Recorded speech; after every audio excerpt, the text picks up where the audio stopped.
Nandamuri mega అభిమానుల మధ్య సంక్రాంతి పోరు ఇప్పటి నుంచే మొదలైంది. ఓ పక్క 2 సినిమాలు విజయం సాధించాలి, మంచి కలెక్షన్స్ రాబట్టి పరిశ్రమకు పేరు తీసుకురావాలని మెగా బ్రదర్ నాగబాబు చెబుతుంటే, మీ మాటలు మేమెందుకు వినాలి, మా హీరోనే విన్నర్ అవ్వాలి, మా హీరోనే రికార్డ్స్ బ్రేక్ చేయాలని అంటున్నారు అభిమానులు. సినిమాకు ఇంకో 10 రోజులు ఉండగానే ఇప్పటి నుంచే వీరి మధ్య గొడవలు మొదలయ్యాయి. అయితే తాజాగా హోర్డింగుల కోసం ఇరు అభిమానులు పోటీ పడుతున్నారు. ప్రైమ్ స్పాట్లో హోర్డింగ్ తమదే ఉండాలని పట్టుపడుతున్నాయట ఇరు వర్గాలు. హైదరాబాద్, వైజాగ్, విజయవాడ, తిరుపతి ఇలా పెద్ద నగరాల్లో ఈ పోటీ విపరీతంగా ఉందని, దీనివల్ల ఎవరికివ్వాలో అర్థం కావడం లేదని యాజమాన్యం అంటోందట.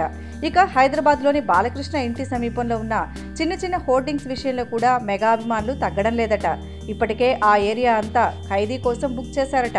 ఇక ఇప్పుడే సినిమా రిలీజ్ కాకముందే ఇలాంటి గొడవలు ఉంటే సినిమా రిలీజ్ తర్వాత ఇంకెలాంటి గొడవలు జరుగుతాయని అందరూ మాట్లాడుకుంటున్నారు.